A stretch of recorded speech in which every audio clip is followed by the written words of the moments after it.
হোনেওয়ালা বাচ্চার কিন্তু টক খেতে ইচ্ছা করছে। बोलके ये बोल करे ना केवल शर्म करो, भगवान से डरो।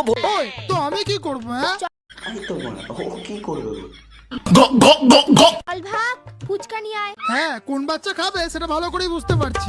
এটা মানে জেসে বাচ্চা খাবে না, মানে দামড়া বাচ্চা খাবে এটা।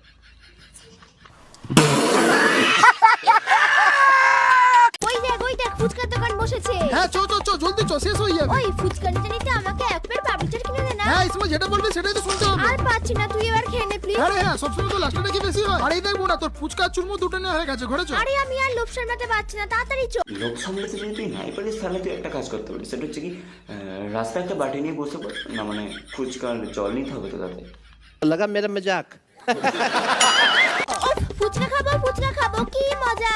দেখে মনে হচ্ছে মানে তুই কোনদিনই ফুচকা খাস না। ঠিক বলেছো। আর তুই জানিস ফুচকা খেলে বাচ্চা খুব খুশি হয়।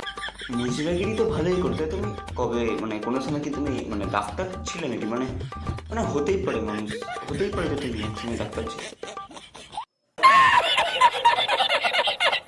সেটা কে বলেছে? কে আবার বাচ্চার মা? আর এই দেখ, আমিও তো চুরমু খাচ্ছি, কারণ আমি তো বাচ্চার বাপ। ঝাল লেগেছে। ঠিক হয়েছে, আরো ঝাল ঝাল ফুচকা খা। খা না খা, তোদেরও পেট খারাপ হবে। আমাকে দেখে দেখে খাচ্ছিস তো। এমন ভিডিও দেখতে হলে সাবস্ক্রাইব করো। হ্যাঁ, মানে সাধারণ মানুষ যদি এদের ভিডিও পছন্দ করে তাহলে মানে এদের ন্যাকামোগুলো দেখার জন্য একটা সময় ধরে মানে ন্যাকামোগুলো দেখতে হবে। তার জন্য বলছি এদের ভিডিওতে ক্লিক করার আগে মোটামুটি তুমি ওই ন্যাকামো দেখার জন্য 1-2 ঘন্টা রেখে দিতে পারো।